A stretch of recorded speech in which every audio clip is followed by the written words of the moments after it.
दोस्तों, आज हम बात करने वाले हैं डॉवल नॉवल डॉकयार्ड मुंबई में जो 301 वैकेंसीज है उसके बारे में। तो आइए वीडियो को शुरू करने से पहले हम देख लेते हैं कौन कौन सी चीज़ें हम इस वीडियो में डिस्कस करने वाले हैं।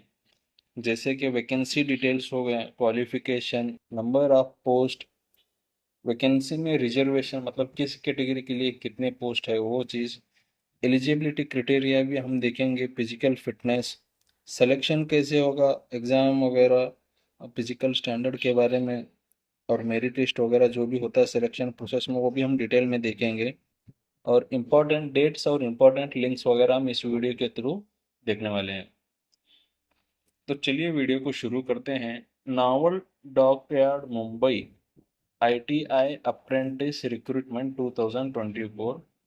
टोटल कितनी 301 वैकेंसीज है और ये 301 वैकेंसी को कैसे डिस्ट्रीब्यूट किया है, उसके लिए क्वालिफिकेशन क्या है, कितनी वैकेंसीज है वो हम इसमें देखेंगे। ठीक है, तो मैं इसको थोड़ा जूम कर लेता हूँ ताकि डिटेल में दिखे आपको, क्योंकि ये थोड़ा नोटिफिकेशन वाला पीडीएफ फाइल था ना, वो थोड़ा ब्लर था। तो अभी हमें दिख रहा है 1 ईयर का जो अप्रेंटिस है ट्रेनिंग, उसके लिए इलेक्ट्रीशियन ट्रेड के लिए आपको चाहिए कि आपका इलेक्ट्रीशियन ट्रेड कंप्लीट होना है। और इसकी टोटल 40 वैकेंसीज है। एससी वालों के लिए 4, एसटी वालों के लिए 4, ओबीसी वालों के लिए 8, जनरल वालों के लिए 24। उसी तरह इलेक्ट्रोप्लेटर की जो वैकेंसी है उसको अप्लाई करने के लिए क्वालिफिकेशन चाहिए। आईटीआई में इलेक्ट्रोप्लेटर का ट्रेड ही आपको करना है। टोटल एक ही वैकेंसी है, वो भी जनरल वालों के लिए। फिटर ट्रेड के लिए फिटर का क्वालिफिकेशन होना ज़रूरी है।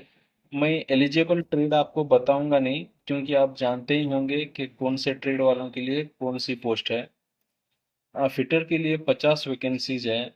जन एससी के लिए 5, एसटी के लिए 5, ओबीसी के लिए 10, जनरल वालों के लिए 30 है। फाउंड्री मैन के लिए एक वैकेंसी है, वो भी जनरल वालों के लिए खाली है। डीजल मैकेनिक के लिए 35 वैकेंसीज खाली है। 4 एससी, 3 एसटी, 7 ओबीसी, जनरल वालों के लिए 21 वैकेंसीज खाली है। इंस्ट्रूमेंट मैकेनिक के लिए 7 वैकेंसीज खाली है। एक एससी, एक एसटी, एक ओबीसी, 4 जनरल वालों के लिए।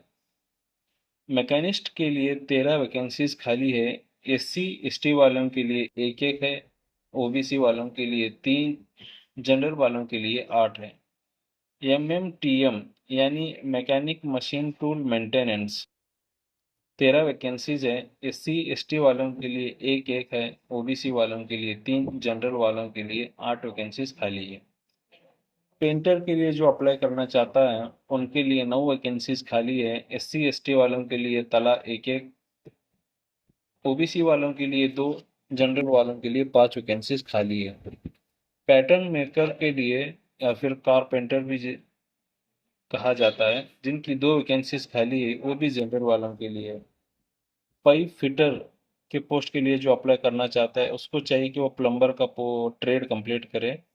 13 वैकेंसीज है। एससी एसटी वालों के लिए एक एक वैकेंसी है। ओबीसी वालों के लिए 3, टोटल 8, जनरल वालों के लिए 8 खाली है। इलेक्ट्रॉनिक्स मैकेनिक पोस्ट के लिए जो अप्लाई करना चाहते हैं, टोटल 26 वैकेंसीज है। एससी वालों के लिए 3, एसटी वालों के लिए 2, ओबीसी वालों के लिए 5, जनरल वालों के लिए 16 वैकेंसीज खाली है। Mechanic reference and AC A post के लिए जो अप्लाई करना चाहते हैं उनकी वैकेंसीज है टोटल 7। एससी एसटी ओबीसी वालों के लिए एक एक वैकेंसी खाली है, जनरल वालों के लिए 4 है। सीट मेटल वर्कर की 3 वैकेंसीज खाली है, जनरल वालों के लिए पूरी 3। शिप राइट वालों के लिए जो कारपेंटर का ट्रेड जिनका कंप्लीट हुआ है, 18 वैकेंसीज खाली है। एससी एसटी वालों के लिए 2 2 है, जनरल वालों के लिए सॉरी ओबीसी वालों के लिए 3, जनरल वालों के लिए 11 वैकेंसीज खाली है। टेलर पोस्ट के लिए जो अप्लाई करना चाहते हैं उनके लिए 3 वैकेंसीज खाली है, जनरल वाले अप्लाई कर सकते हैं। वेल्डर गैस, मेरे ख्याल से गैस और इलेक्ट्रिक वेल्डर है। टोटल 20 वैकेंसीज हैं। एससी एसटी वालों के लिए 2 2 है, ओबीसी वालों के लिए 4, जनरल वालों के लिए 12 है। मैसन जिसे मिस्त्री कहा जाता है, 8 वैकेंसी खाली है, एक एक SC ST वालों के लिए, 2 OBC वालों के लिए, 4 जनरल वालों के लिए खाली है। ICTSM की 3 वैकेंसीज खाली है, जनरल वाले अप्लाई कर सकते हैं। शिपराइट स्टील, जिनका फिटर ट्रेड कंप्लीट हुआ है वो लोग अप्लाई कर सकते हैं। 16 वैकेंसीज है। SC के लिए 2, ST के लिए 1, OBC के लिए 3, जनरल के लिए 10 वैकेंसीज खाली है। और जो 2 इयर्स का अप्रेंटिस है, रिगर, रिगर माने मैकेनिक ही है शायद ये भी। फ्रेशर 8th स्टैंडर्ड पास, इनके लिए जो रिगर पोस्ट के लिए जो अप्लाई करना चाहता है, 8वीं पास होना काफ़ी है। 12 वैकेंसीज है। SC ST वालों के लिए एक एक है, OBC वालों के लिए 2, जनरल वालों के लिए 8 है। फार्गर एंड हीट ट्रीटर, ये कूटने वाला, जो गर्म करके कूटने वाले होते हैं ना, उनके लिए 10वीं पास होना काफ़ी है। एक ही वैकेंसी है जनरल वालों के लिए। इसी तरह टोटल वैकेंसी जो है 301 है। SC वालों के लिए 30, ST वालों के लिए 27, OBC वालों के लिए 57, जनरल वालों के लिए 187 वैकेंसीज खाली है। आइए अब हम देखते हैं एलिजिबिलिटी डिटेल्स। क्वालिफिकेशन तो आप ऑलरेडी समझ ही गए होंगे, उसकी मैं ज़्यादा डिस्कस यहाँ पे नहीं करूँगा। ITI ट्रेड से जो भी है, उनको चाहिए कि वो ITI में वो ट्रेड कंप्लीट करे, NCVT हो या SCVT से हो, पास होना उनको जरूरी है। और नॉन ITI ट्रेडर्स जैसे कि रिगर और फार्गर हीट ट्रीटर जो है, 8वीं और 10वीं होना, पास होना काफ़ी है। उसी तरह एज लिमिट की हम बात करेंगे, तो जो यहाँ पे बताया गया है, minimum 14 years for hazardous occupations. Hazardous के माने होते हैं खतरनाक, dangerous.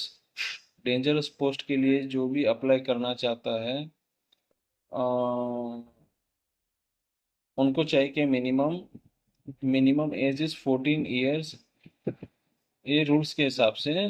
For minimum age is 14 years and for hazardous occupation it is 18। जो डेंजरस पोस्ट है, ट्रेड है, उनके लिए 18 ईयर्स है। ठीक है। अकॉर्डिंगली कैंडिडेट्स बर्न बिफोर जून 2010, जो भी लड़का जून 2010 से पहले पैदा हुआ है, जो भी कैंडिडेट जून 2010 से पहले पैदा हुआ है, वो एलिजिबल है फॉर नॉन हजार्डस ट्रेड्स। जो खतरे से खाली है, जो नॉन डेंजरस है, उसके लिए अप्लाई कर सकते हैं जो जून 2010 से पहले पैदा हुए हैं। And candidates born before June 2006 are eligible for hazardous traders. यानी कि जो भी कैंडिडेट जून 2006 से पहले पैदा हुए हैं, वो लोग एलिजिबल हैं डेंजरस ट्रेडर्स के लिए। समझ गए। मिनिमम फिजिकल स्टैंडर्ड्स भी हम चेक करेंगे क्या क्या है। हाइट 150 सेंटीमीटर होना चाहिए, वेट 45 से ज़्यादा होना चाहिए, नॉट लेस देन 45 किलो। अब 45 किलो से कम है तो आप एलिजिबल नहीं हैं, अप्लाई नहीं कर सकते हैं आप। छाती ऐसे फुलाने पे कम से कम 5 सेंटीमीटर तो आपकी छाती एक्सपेंड होना चाहिए। ठीक है। और नज़र जो है 6/9 विथ ग्लासेस या फिर बिना ग्लासेस के 6/6 होना चाहिए। एक्सटर्नल एंड इंटरनल ऑर्गन्स, आपके बॉडी के अंदर जो भी इंटरनल जैसे लीवर, कलेजा, गुर्दा वगैरह है, जो भी है आपके, सब फिट रहना, हड्डी वगैरह सब मजबूत रहना चाहिए, इंटरनल और एक्सटर्नल भी आपकी बॉडी एकदम फिट और करेक्ट रहना चाहिए। ठीक है। इंपॉर्टेंट डेट्स हैं। स्टार्टिंग डेट है ऑनलाइन अप्लाई करने के लिए 23/4, और लास्ट डेट है 10/5/2024। सिलेक्शन प्रोसेस कैसे है, ये थोड़ा लंबा है, हम इसको डिटेल में देखेंगे अभी। प्रिलिमिनरी मेरिट लिस्ट है। Candidates with valid application will be placed in A preliminary merit list. जो भी कैंडिडेट्स जिसका एप्लीकेशन वैलिड है, ऑनलाइन एप्लीकेशन में कोई मिस्टेक नहीं है, जिसकी करेक्ट एप्लीकेशन डाला है, उसको मेरिट लिस्ट में अपीयर किया जाएगा रिटर्न एग्जाम के लिए। The preliminary merit list would be drawn out trade and category wise. Category wise उनको, ट्रेड और कैटेगरी वाइज उनको ड्रा किया जाएगा। Process for drawing out preliminary merit list will be as follows. वो कैसे, नीचे उसके डिटेल्स दिए गए हैं, इस तरह से उनको ड्रॉ किया जाएगा। Candidates with ITI trades, for ITI trades provisional merit list will be prepared on the basis of their aggregate percentage of marks obtained in ITI। ठीक है, जो प्रोविजनल मेरिट लिस्ट है उसमें भी जितने भी आईटीआई के ट्रेडर्स है, कैंडिडेट्स है, उनको मेरिट लिस्ट यानी कि आईटीआई में जितना उनका परसेंटेज हुआ है, हाईएस्ट जो ज़्यादा है, उनको इसमें सेलेक्ट किया जाएगा। In case of with in case of tie with same aggregate percentage, मान लो कि अगर दो से चार ज़्यादा बंदे आईटीआई में सेम परसेंटेज वाले हैं, जिनका सेम परसेंटेज हुआ है, तब क्या किया जाएगा, उनका 10वीं का परसेंटेज देखा जाएगा। अभी सपोज आईटीआई का दो लड़के हैं, दोनों का 70 परसेंटेज हुआ है, तब क्या किया जाएगा, दोनों का 10th का मार्क्स का परसेंटेज देखा जाएगा। अभी 10th में भी दोनों का 80 परसेंटेज है, आईटीआई में 70 है और 10th में भी 80 है, दोनों का सेम है, बिल्कुल टाई हो गया। तब क्या किया जाएगा, उनका बर्थ डेट देखा जाएगा। मान लो कि उनका बर्थ डेट भी सेम है, 16/2010 है या फिर 2006 है, 16/2006 है, उनका डेट ऑफ बर्थ भी मैच हो गया, टाई हो गया। तब क्या किया जाएगा, फिर उनका नाम नाम देखा जाएगा। जैसे कि अभी अल्फाबेट होते हैं ना नाम, अभी एग्जाम्पल रमेश, दामोदर, बिरादर, ऐसा उसका नाम है, समझिए उस लड़के का नाम रमेश है, बाप का नाम दामोदर है और उसका सरनेम बिरादर है। वो कैंडिडेट के अल्फाबेट्स मैच किए जाएंगे, जिसके अल्फाबेट्स, अभी इस लड़के का नाम रमेश है, दूसरे लड़के का नाम रामू है, तो यहाँ पे आर आर मैच हो गया। फिर उसका मिडिल नेम यानी कि उसके फादर का नाम देखा जाएगा। एक एक लड़के का नाम, फादर का नाम दामोदर है, दूसरे लड़के का फादर का नाम रामू के बाप का नाम क्या है, आर से क्या आता है, जैसे कि समझो रचिन है, तब भी यहाँ पे आर आर मैच हो गया। अभी फिर तीसरे में सरनेम में मिलाया जाएगा।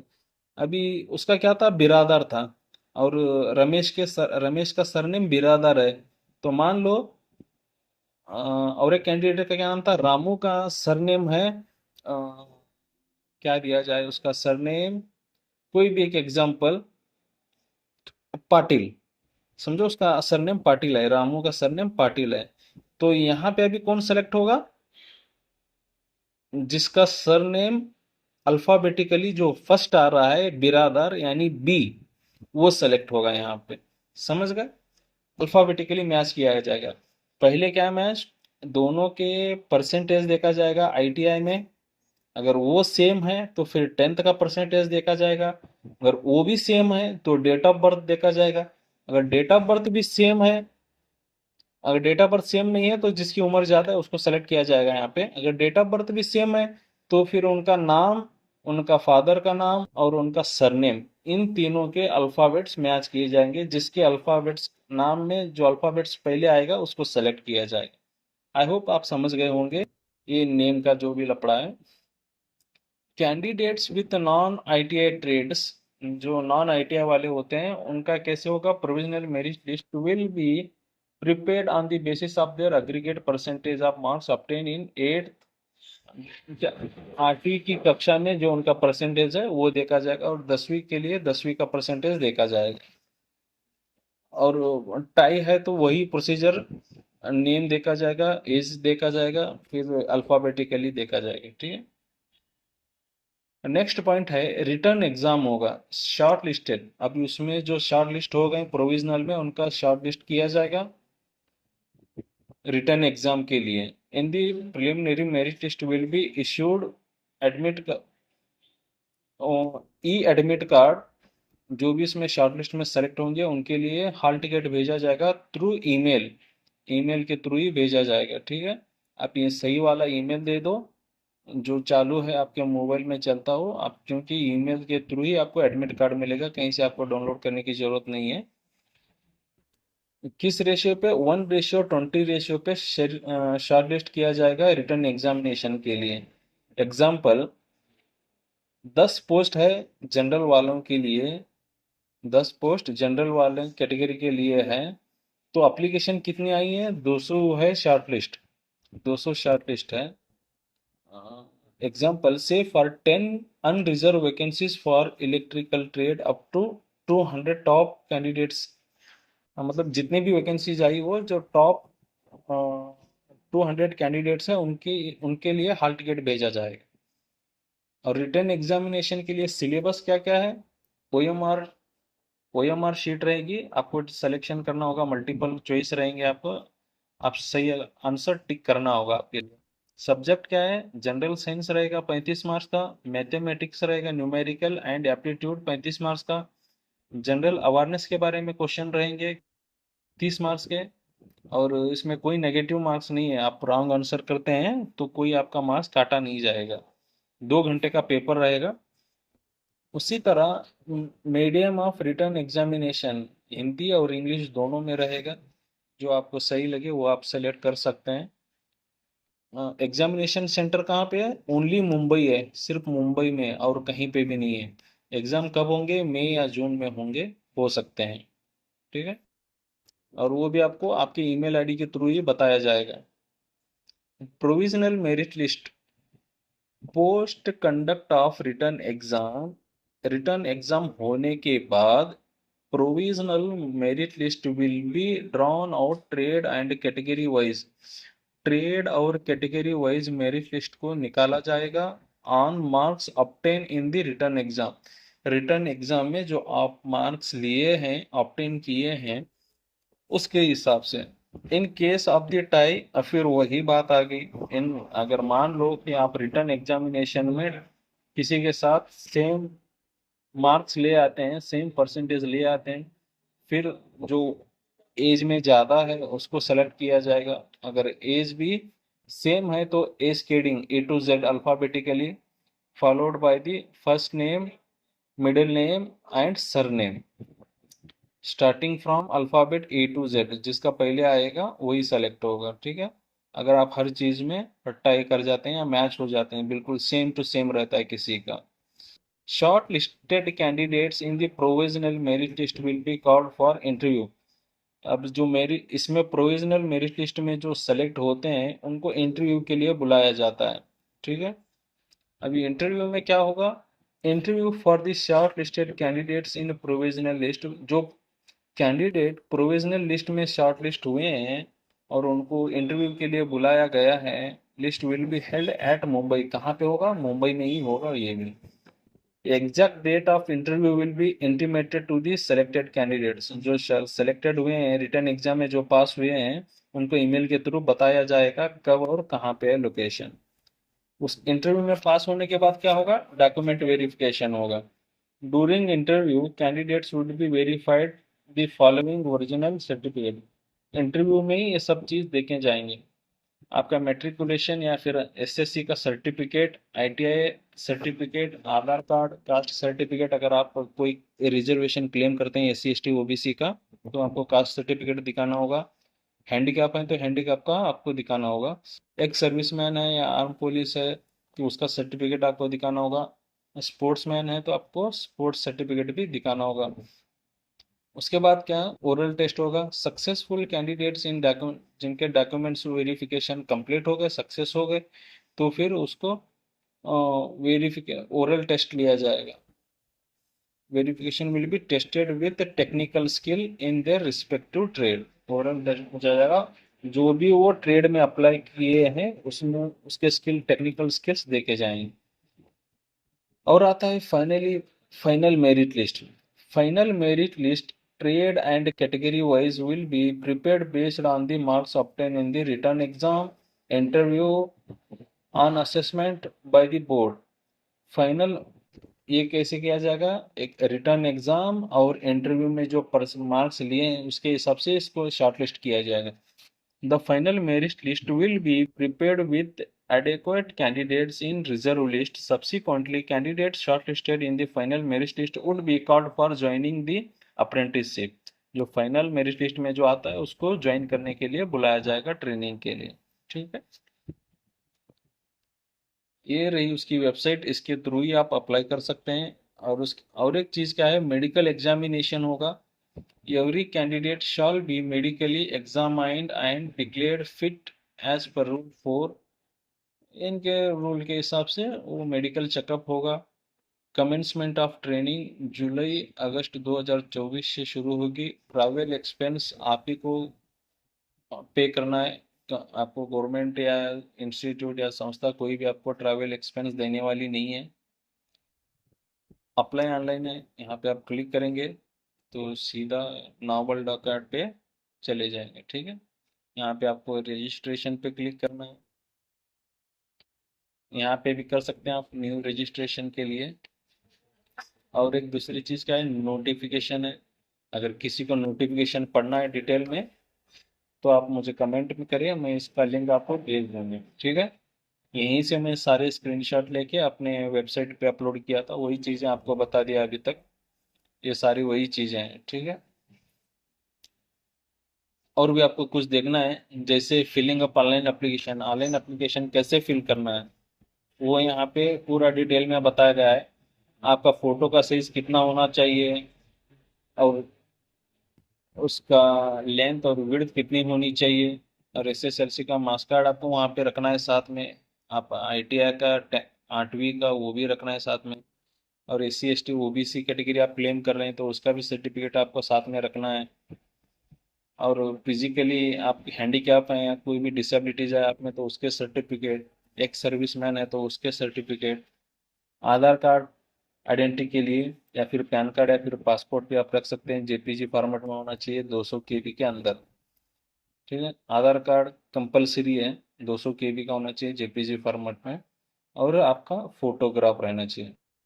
ठीक है, ये टर्म्स एंड कंडीशंस है, जनरल इंफॉर्मेशन है। इसकी वेबसाइट के थ्रू ही आप ऑनलाइन अप्लाई कर सकते हैं। हाँ, हो गए। यहाँ पे आपका नाम डालना है, डेट ऑफ बर्थ डालना है, email ID, enter mobile number, send OTP कर दो। आपके इस पे ईमेल आ जाएगा, ओटीपी आ जाएगा एक। उस ओटीपी को एंटर करके आप कंटिन्यू कर सकते हैं। ठीक है, और नेक्स्ट इसमें क्या कुछ और मिलेगा, रिजेक्शन ऑफ कैंडिडेट्स, रिजेक्शन कैसे होगा वो यहाँ पे दिया गया है। ठीक है, अगर कोई चीज़ें मिसमैच होती है तब भी आपका एप्लीकेशन रिजेक्ट किया जाएगा। ठीक है, इनकम्प्लीट एप्लीकेशन, आपने एप्लीकेशन में कुछ चीज़ें मिस कर दी है तो भी रिजेक्ट होगा।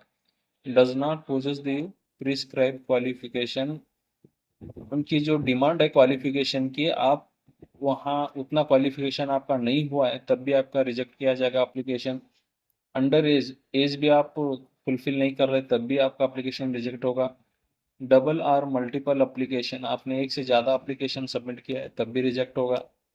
एप्लीकेशन विदाउट फोटोग्राफ आपका क्लियर नहीं है, आपने कैप पहना है या फिर गॉगल्स पहना है, चश्मा वगैरह जैसे फैशन वाला, तब भी आपको रिजेक्ट किया जाएगा। फोटो भी आपका सही नहीं है, क्लियर नहीं है, तब भी रिजेक्ट होगा। Any other irregularities which may render the candidates of applicant invalid, admiral superintendent naval dockyard Mumbai, कोई ऐसी चीजें जो उनके रूल्स के खिलाफ है तो भी आपका एप्लीकेशन रिजेक्ट होगा। नेम, डेट ऑफ बर्थ 10वीं और आईटीआई के हिसाब से मिस मैच हो रहा है, सही नहीं है, तब भी रिजेक्ट होगा। irrelevant between the applied trade and ITI trade certificate, जैसे आप अभी इलेक्ट्रिकल का ट्रेड कंप्लीट किए हैं और फिटर पोस्ट के लिए अप्लाई कर रहे हैं तब भी आपका एप्लीकेशन रिजेक्ट होगा। इनकरेक्ट आधार कार्ड डिटेल्स प्रोवाइडेड, आधार कार्ड के डिटेल्स आपने गलत दिया है तब भी आपका एप्लीकेशन रिजेक्ट होगा। फिर भी आपको कोई डाउट है तो आप इस ईमेल आईडी पे ईमेल कर सकते हैं या फिर इस नंबर पे कॉल भी कर सकते हैं। ठीक है,